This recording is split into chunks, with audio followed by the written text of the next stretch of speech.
You're on. Hi, and welcome to Anchor Church. Thank you so much for joining us online for our first birthday celebration 1 year ago. Today we launched Anchor Church, and we're so excited to still be here today and to be celebrating with you. So today we're going to be tackling the topic of planning. I'm a huge planner, and I love having every single thing planned out. But what happens when things don't go our way? Well, we're going to look at a story of how Jesus flipped up some plans for some people and how it worked out for their good in the end.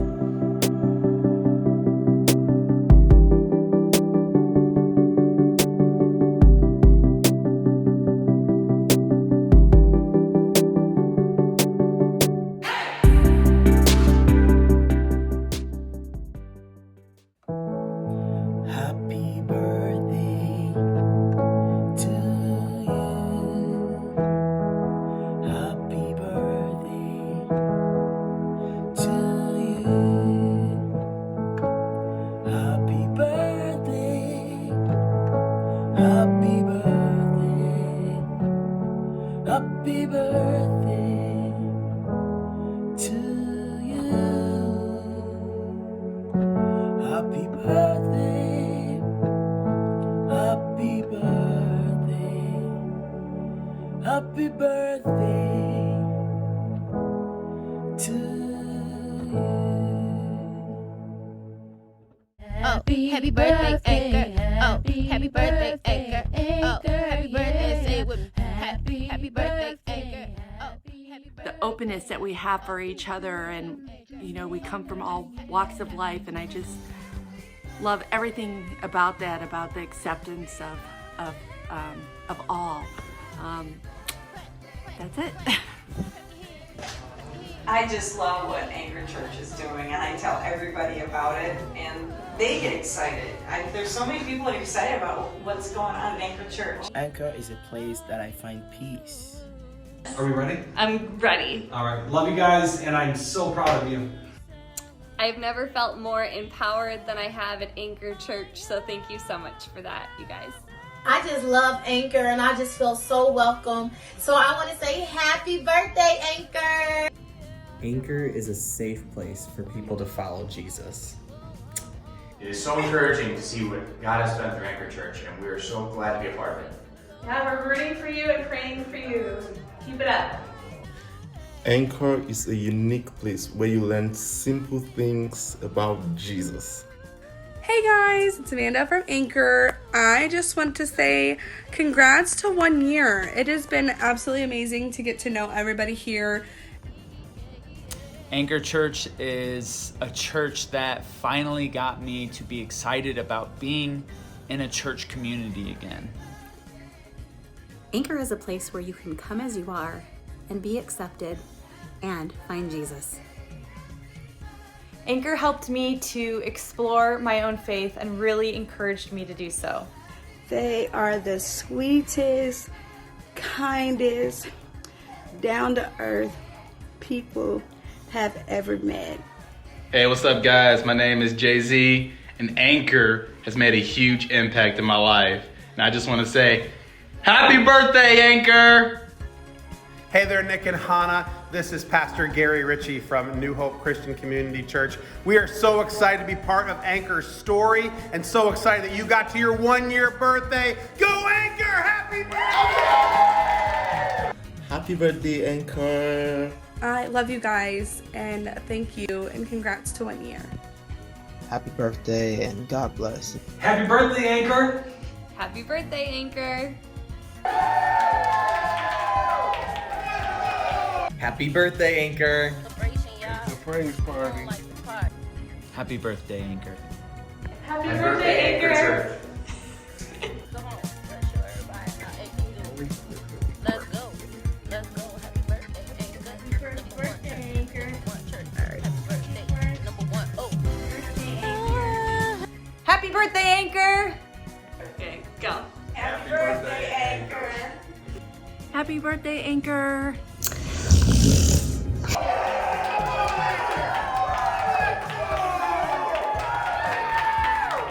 So I just want to say happy birthday, Anchor. Love you guys. Thank you so much to all of you who sent in all of those videos. It's so cool to see what an impact that you've made either in Anchor or you have been impacted by Anchor. It's so cool to see how God is working. Well, without further ado, let's listen to Nick's message, Rewritten. All right, I want to start off with a question. Have you ever had the perfect plan? When I was a youth pastor a few years ago, I thought I had the perfect plan. You see, I was out to dinner with these senior pastors who I really wanted to impress. And we were at this restaurant that was connected to a hotel. And so while we were waiting to be seated, we were out in the hotel lobby that looked out onto a pool. And so this idea just fell from heaven right into my mind. I thought, if I'm going to impress them, I can do it by jumping in the pool. And so I thought through the plan, and I figured if I could implement this plan to perfection, it will work out to my benefit. So step one was to build up the hype. And so I asked the crowd, I said, so what do you guys think if I jumped in the pool? And it worked perfectly. One of the pastors said, I'll give you $20 to jump in that pool. Another pastor thought about me jumping in the pool and already felt so embarrassed by being seen with the guy who jumped in the pool that he offered me $20 not to jump in the pool. And so there's some nice, healthy controversy. Hype had been built. Step one was complete. Step two was to get to the pool. You see, I wasn't a member or I wasn't a guest of the hotel, and so I had to sneak around the lobby desk. I had to sneak into the elevator. I had to go find where the pool door was, and then I had to wait for somebody to actually be leaving or entering, and I had to slip in there, all without getting caught. And so I felt like I was like in an Ocean's movie, like it wasn't a jewel heist, it was a pool heist. Anyways, step three was simple. Step three was simple and to the point. Jump in the pool. And so I got up to the pool. I took one shoe off, and as I was taking my first shoe off, I thought to myself, this is the perfect plan. I took my other shoe off, I took one sock off, I slipped the next sock off. Then I slipped my shirt off. I kept my pants on though, don't you worry. And I made it to the pool, the edge of the pool, and I jumped. And as I jumped, I felt like I was soaring like an eagle. I mean, I couldn't see them, but I was convinced there was applause coming from the lobby. And as I splashed into the water, I mean, it was incredible. My plan was complete, implemented to perfection. I got out of the pool. I felt so good about myself. I picked up my clothes, I got into the elevator, I got up the elevator, got to the lobby, and as I was expecting to be cheered on by my many fans, that's when it happened. My plan backfired. They weren't impressed. Who would have thought these senior pastors weren't impressed to see me? In fact, they were all embarrassed. They didn't even want me to sit with them. My plan had backfired. I thought I would be their hero, but instead I was just a guy with wet jeans. And so there's a problem that happens is sometimes we can have the perfect plan and it can wind up not working out. For me, I thought I had the perfect plan, but really I ended up wet and soaked and embarrassed and exposed and just a guy with wet jeans. I don't know about you, but I know we can always feel like we have the perfect plan, but when our perfect plan doesn't work out, it can leave us pretty disappointed. Maybe for you, you're entering 2022 exhausted. Because after the last 2 years of COVID, you feel like you've gone from one failed plan after another, after another, after another, and you don't know how much is left in you. Was your plan maybe a promotion? Was your plan a promotion? Maybe after years and years of devoting yourself to one job, to one organization, the position opened up that you've been wanting to have, and you were the shoo-in. Even your coworkers thought so, but then they went with someone less qualified. Was your plan maybe, was it a proposal? You know, after years of investing into this relationship, I mean, everything was working out and it just seemed like everything was aligned so perfectly. You were convinced this was the one. Until it wasn't. Until it didn't happen. And now you have a broken relationship and you're left wondering, where did all the time go? Maybe your plan was a family. And now years later, you're not really sure who it is you're married to anymore. And you're wondering what happened. Why do you not have a relationship with your kids anymore? Failed plans can leave us feeling crushed. Absolutely crushed. We put all this time, all this energy, all of ourselves into a plan. And to see it slip through our hands in just a moment. I mean, it's like this. It's like your ship is sinking and you're panicking. Or it's like you're looking at your cards that have collapsed and you're just filled with disappointment and devastation. I mean, failed plans can be crushing. And so the question is, well, where is God when our ship sinks and our cards collapse? Where's God in these failed plans? What is he doing with that? And so we want to explore that in this talk today. And by doing that, we really need to look at a character named Jairus. Now, we know 3 things about Jairus at the start. Mark tells us that Jairus was one, he was a synagogue leader. That means that Jairus, he had some spiritual clout, and he was an organized guy. He managed the building. Number 2, we know that Jairus had a daughter who was dying. And number 3, we know that Jairus had a plan. Mark tells us when Jesus had again crossed over by boat to the other side of the lake, a large crowd gathered around him while he was by the lake. Then one of the synagogue leaders named Jairus came, and when he saw Jesus, he fell at his feet. He pleaded earnestly with him, "My little daughter is dying. Please come and put your hands on her so that she will be healed and live." So Jesus went with him. Notice the urgency in all of this. Jairus doesn't go up to Jesus, shake his hand, and say, "How are you doing? I'm Jairus. I work at the synagogue. Where do you work?" No, there's urgency. He falls at his feet. He's desperate. He says, "Jesus, my girl is dying. Will you come and place your hand on her? Would you heal her?" There's a momentum. There's an urgency. There's a movement to all this. And then Jesus gets up and he starts moving and the crowd starts following until Jesus stops and the crowd stops. You know, I imagine it was something like the first time I went to New York City and we went to see the fireworks on 4th of July and there were 1 million people. I mean, we've never been in a crowd like this. They blocked off the highways. It was really incredible. And when we were heading back to our cars and the subway and wherever we had to get back to, we were all packed shoulder to shoulder, making our way across this highway. And then all of a sudden, we all hear this bang in a distance, right where we were going. And at once, everybody freezes. And we think the same thought. We think, that doesn't sound like fireworks to me. And for 20 seconds, nobody said a word. Nobody moved an inch. And then after 20 seconds, as if it was planned, as if it was synchronized, we all just pick up again and we start moving forward again, just a little bit quicker. And so when Jesus stopped, the crowd all stopped. And Jairus' plans stopped. Now, what would cause Jesus to stop? He didn't hear a bang. I mean, didn't he know what the urgency was? Didn't he know that this little girl's life was at stake? What would cause Jesus to stop? Well, it might actually surprise you. I mean, what caused Jesus to stop is so unique, so strange, that we don't know if it ever happened before or after.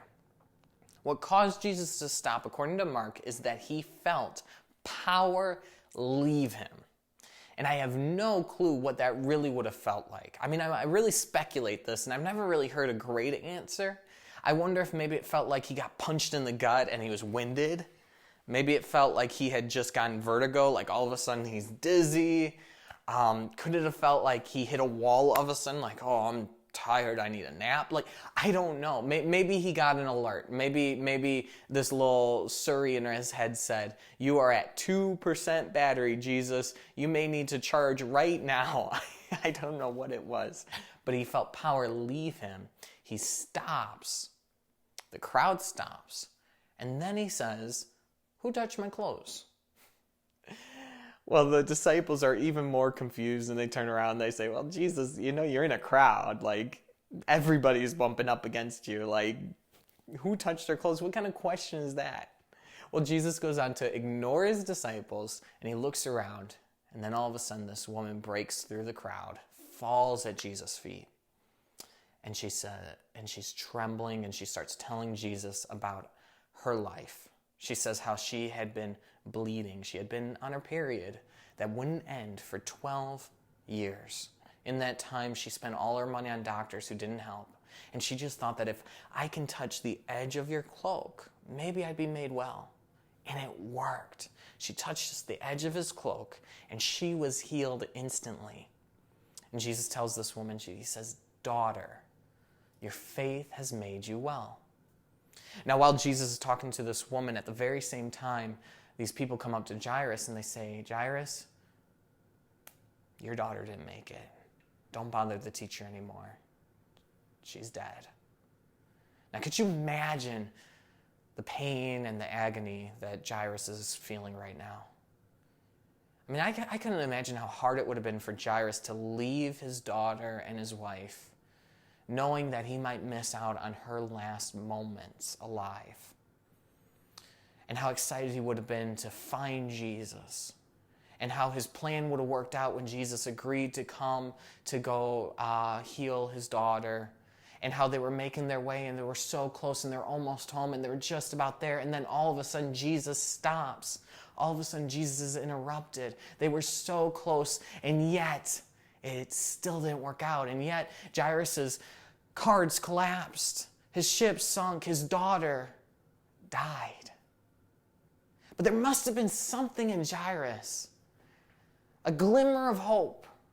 There must have been this lingering thought in his mind that said that, well, if Jesus could have saved her an hour ago, is it really impossible for him to have saved her now? He must have been just frozen with this thought that maybe there's still hope. Jesus must have seen that, because Jesus turns to Jairus. He says, don't be afraid, just believe. And so despite the news, they still make it to the house where a funeral had just gotten kicked off. Jesus kicks everyone out of the house except for her parents and a few disciples. Jesus takes this girl by the hand and in her own language says, Talitha cum, which means, little girl, I say to you, get up. And the little girl got up, and the room was amazed. Then Jesus said, go get this girl a Happy Meal. That's my paraphrase. Jesus just rose this girl from the dead, amazing everybody. Notice the patterns throughout this story. First off, Jairus falls at Jesus' feet, and so does the woman. The woman falls at Jesus' feet. Notice that the girl was actually 12 years old, the same number of years that the woman had been bleeding. Notice that when Jairus was hearing news that his daughter wouldn't make it, Jesus was giving the woman the name daughter.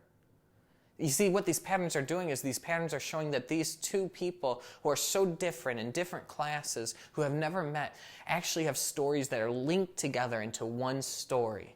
That these patterns show that God is in control the entire time, that even in the chaos, even in the grief, even in all the disorder and the seeming disruptions, Jesus is working out a plan. There's meaning, there's purpose, there's intentionality. You see, God's intentions are sometimes disguised as interruptions. Jesus is telling Jairus, don't be afraid, just believe. What he's saying is that I like your plan. Your plan makes a really great first draft, but let's see what we can do to make it even more spectacular. Let's see how we can show and demonstrate a couple things that you missed. Because your plan doesn't show enough of my love or power.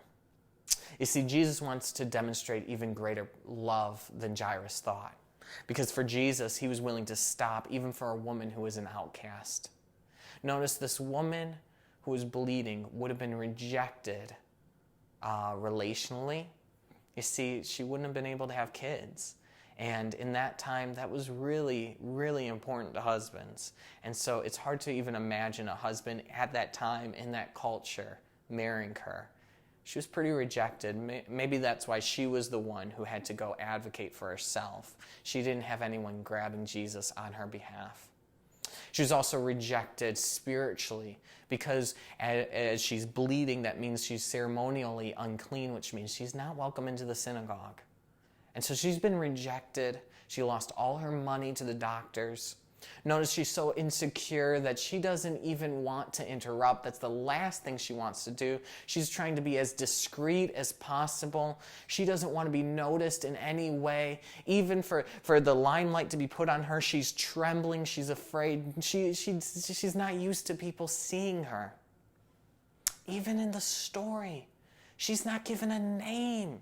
She's just called the woman until Jesus names her. And Jesus says, daughter. And Jesus says, I will stop everything to show love to the people who need it the most. I will stop everything to notice the ones that everyone else has forgotten. Jesus says, Jairus, your plan is pretty great, but it's missing my extraordinary love that nobody saw coming. Jesus wanted to show love to this woman. He also wanted to show his extraordinary power. He says, Jairus, you know that I can heal. Everyone here knows I can heal, but you didn't know I could raise the dead. Jesus is rewriting Jairus' plan. And if Jesus can rewrite Jairus' plan, could it be that when you're at your most defeated point, when you are falling flat on your face, when you feel the weight of your failure and your embarrassment publicly failed, when you feel like it's all over, when you're stressed and you're panicking, wondering what went wrong and is there any way to salvage this, Jesus is saying, don't be afraid, just believe. Jesus is saying, you got a good first draft here, but let's see how we can make it even more extraordinary, even more spectacular. The other day, Hannah and I were staying up late, having a good old time worrying about money. And it was one of those times that we just wanted to fix things. We wanted to come to some solution and feel good enough to get to bed. But the more we thought about it, the more stressed out we were getting. And then Hannah brings up, God has taken care of us in the past. And almost at the same minute, we really thought the same thought. We thought, this could be a chance to trust God again. And so we stopped worrying. No, I'm just kidding. We kept worrying. But we did. We went to bed and we slept pretty soundly that night. I wish. Not exactly. No, we had a hard time sleeping that night. But what we did do is we offered God a little mustard seed of faith. We offered God the little trust we had to believe that he was powerful enough to take care of us and meet our every need. I have a friend who lost his wife years ago, and every day he lives with constant, unbearable grief. The other day he was telling me about a devotional he was reading about grief and how comforting it was. In one of the things it was saying, it said that with more grief, that means there's more love. With more grief, there's more love. That even in our grief, I learned, even in death, God is showing even more love. Do you know that love isn't always pleasant? Love can be painful. And yet, even in the pain, God is rewriting plans to show his extraordinary love. So what God asks for you is faith. But it's not just any kind of faith. It's a mustard seed of faith. Jesus says that if you have a mustard seed of faith, you can move mountains. Notice Jesus says to the woman, "Daughter, your faith has made you well." Well, the woman didn't have great faith. In fact, it was more superstition. She was kind of hedging her bets by touching the hem of his cloak. It was more superstitious than great faith. And Jairus, if he had great faith, he would have turned to Jesus and said, "Jesus, you just say the word and my daughter would be healed." And Jesus would have said the word and his daughter would have been healed. But Jairus didn't have faith like that. He just had a little bit of faith. Notice that they didn't have perfect faith, and you don't need to have perfect faith either. You just need a mustard seed of faith. So my question to you is, can you have a mustard seed of faith? Can you have just a little bit of faith? Because it's not about the quality of your faith as much as it is the object of your faith. If you can give just a mustard seed of faith to Jesus, can you give a mustard seed? When your ship is sunk, when your cards are collapsed, can you show just a little bit of faith that Jesus is the one who can transform a life after 12 years of devastation? Accepted after 12 years of rejection, healed after 12 years of suffering. Can you show some faith in Jesus that he can not only heal this little girl, but that he can raise her from the dead? Can you show just a little bit of faith that when you think it's all over, Jesus is saying, "I'm just getting started." When you think you're buried in the ground, Jesus is saying, "You're not buried. You're only being planted." He's saying, "It's not over." He's saying, "You're not too sunk. Your cards aren't too collapsed. You haven't fallen too far." What Jesus is telling you is that your life is still salvageable. Your life is still redeemable. Your future is still beautiful. He's saying to you that if you're not dead, he's not done. He's saying that your plans aren't being destroyed. No, they're being rewritten. So can you offer Jesus your little mustard seed of faith? If you can do that, he will take it and he'll say, "This will do the trick."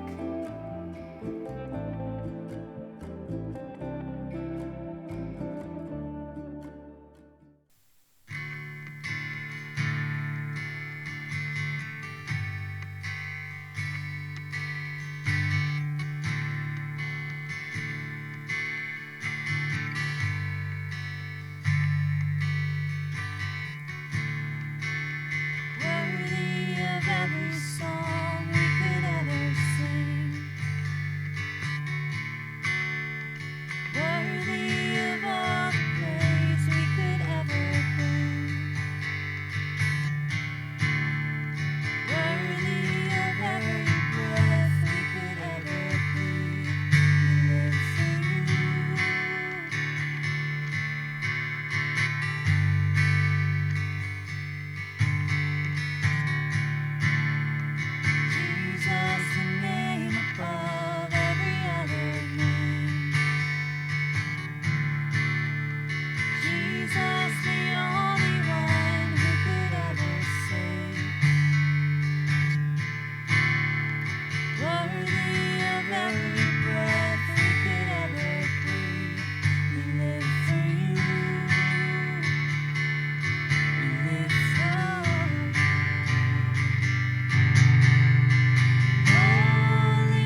Thank you so much for watching today.